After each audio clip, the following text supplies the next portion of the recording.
हम खबर चला देवे यार, देख लियो। कम समय की सूचना में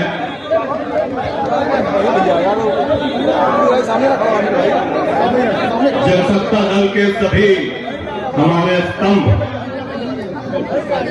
हमारे सभी शुभचिंतक, बूथ कमेटी के सभी सम्मानित अध्यक्ष, सभी सदस्य, यह यहाँ उपस्थित एक एक बूथों के एक एक नौजवान के लिए अगर एक लाइन कहना हो तो हम ये कहना चाहेंगे कि हम जो भी हैं तुम कारण हो।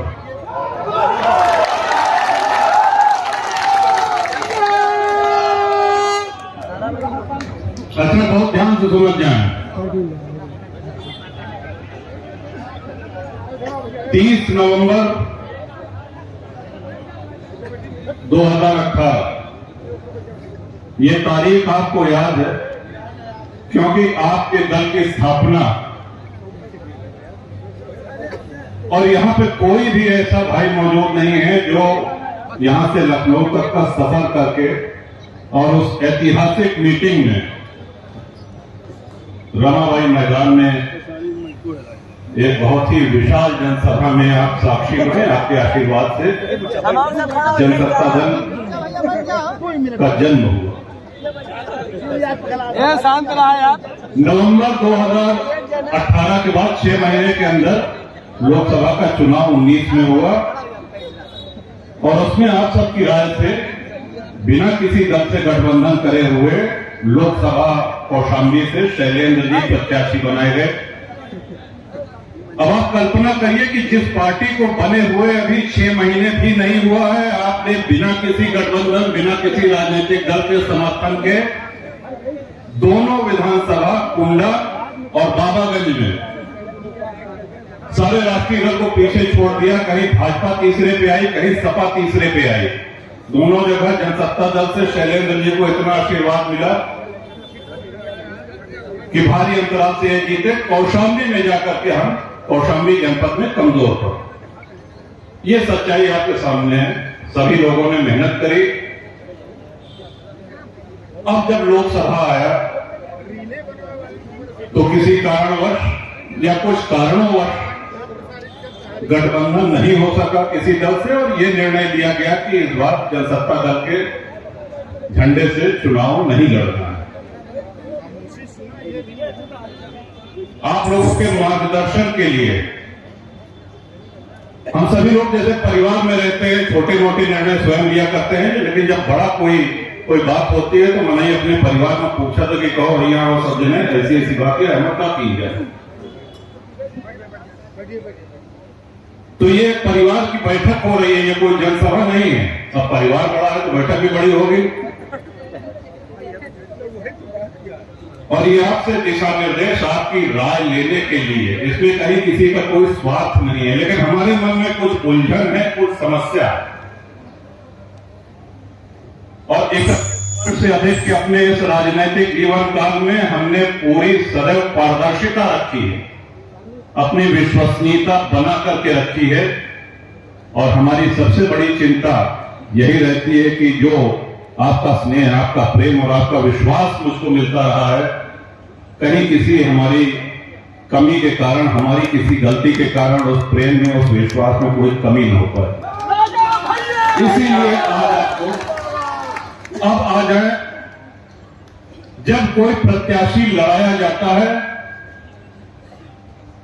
तो आगे से पीछे 20 बार सोचते हैं, कई लोगों की राय लेते हैं और यहां पे जो नौजवान हैं जो दिन रात एक कर रहे हैं, उनके पिताजी का आशीर्वाद मुझको मिला, उनके पिता के पिता का आशीर्वाद मिला। आज तीसरी पीढ़ी, चौथी पीढ़ी के लोग सक्रिय होकर के आज चुनाव का पूरा परचम लहराते हैं, पूरा अपने कंधे पर चुनाव को लेकर के चलते हैं। आपके सामने आदरणीय शिव प्रसाद पांडे जी, हमारे पिता तुल्य, हमारे पिता की आयु के कई ऐसे लोग हैं, सबका नाम लेंगे तो बहुत विलंब होगा।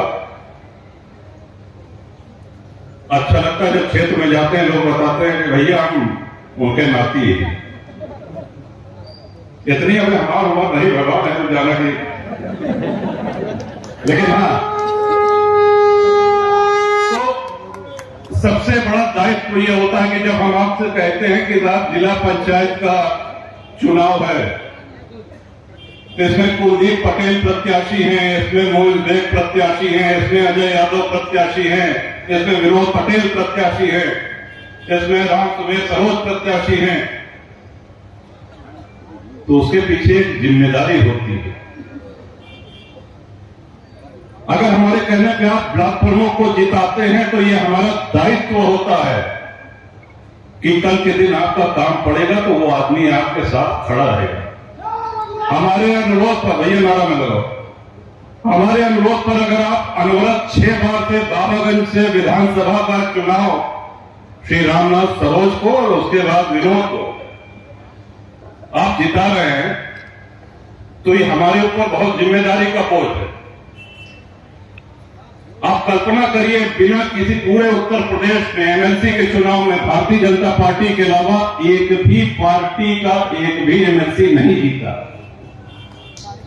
एक भी एमएलसी किसी दूसरी पार्टी का नहीं जीता। सिर्फ प्रतापगढ़ से आपके आशीर्वाद से गोपाल जी की विजय हुई। आप कल्पना करें, आप सोचिए, आज सपा है, बसपा है, कांग्रेस है, इन लोगों ने लड़ाने की हिम्मत नहीं करी। और ऐसा नहीं कि पहली बार, एक बार और ऐसा हुआ था जब बहुजन समाज पार्टी की पूर्ण बहुमत की सरकार थी, तो एकमात्र एमएलसी उस समय भी गोपाल जी ही जीते थे। जहां जितना स्नेह प्रेम आशीर्वाद होता है, उतनी ही जिम्मेदारी भी बढ़ती है।